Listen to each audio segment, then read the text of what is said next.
Seven Harrys, this is the most complicated scene in the world! I know pretty much how it's going to be. None of us quite have any idea what's going on. I can see it in my head very clearly. We shoot that way, and that way.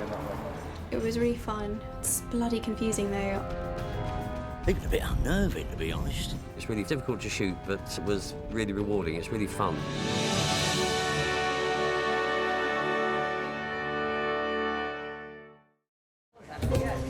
So here we are at Privet Drive. Harry has just received a rescue party. The audacious plan that they've hatched is to transform a number of them into another Harry. Ow! Blimey, Hermione! She's got one. Yeah. When I read that, I really looked forward to it because I knew that the potential for wonder and comedy was just great. It's just one of those sequences, though, that requires a lot of careful preparation. Basically, you have a motion control camera, and it's programmed by computer so that it does exactly the same moves each time. We'd shoot one version with me as one of the characters, and we'd shoot another version with me as another character. And it was very specific stuff, so like if you were moved too far an inch to your left, it was unusable because then you would, in theory, be standing on a version of me that we then filmed next, which is going to be put in later, if you sort of follow me.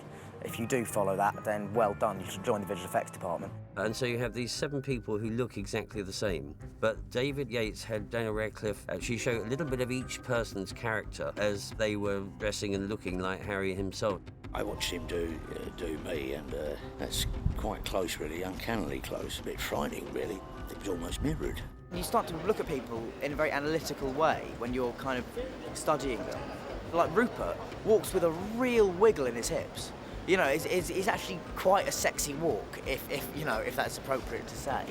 It's really weird kind of watching someone kind of pretend to be you. Did it really well, and you kind of got all my posture and everything down, and it was quite strange. It was really interesting for all of us to be involved in directing, basically, because we know those characters, and also in our own habits and how we move and how we'd say things, and to make it real. The most surprising thing was how quickly I got Emma.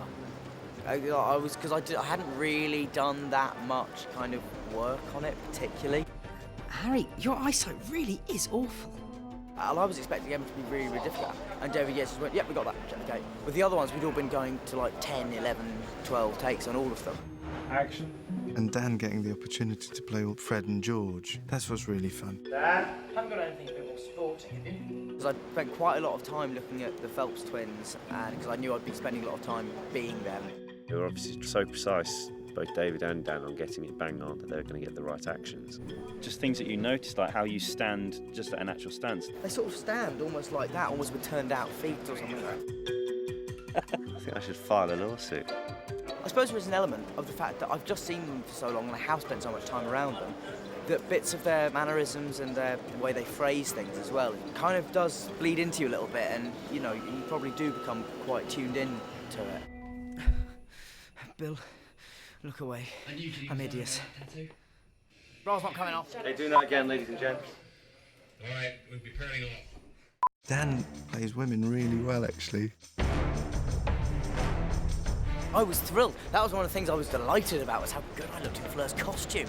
I looked fantastic in women's clothing. And I was like, yeah, man, I look good. I look a rock star. So I was quite pleased with that. With Dan in those 3 days, always saying, work it, just work it.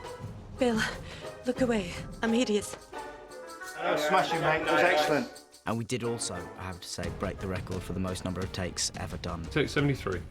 Because it all counts as the same shot for each pass when I do Fleur and Munungus and all those characters, it all counts as one shot, and we did get up to, I think, 95 takes on that one. It was a long day.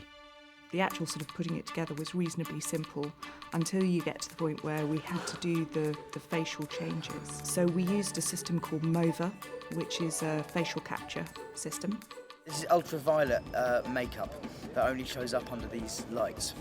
So we've decided to use this very exciting new technology where I'll be filmed from kind of all angles by about 26 or 27 cameras at once. The actors gave us these fantastic kind of performances as they transformed, and we blended from one to the other, and it was very successful, actually. It's probably a scene that we could not have done 5 years ago, and took great discipline on everybody's part, but particularly Dan. We've basically translated it fairly faithfully because it's such fun in the book, and we wanted to bring that spirit to it. It is the film equivalent of actually doing a magic trick, and I think people will have the same kind of wide-eyed, childlike response to that scene. And of course, I'm delighted with it because 7 of me are once on screen, so it's any actor's dream. Wow, we're identical.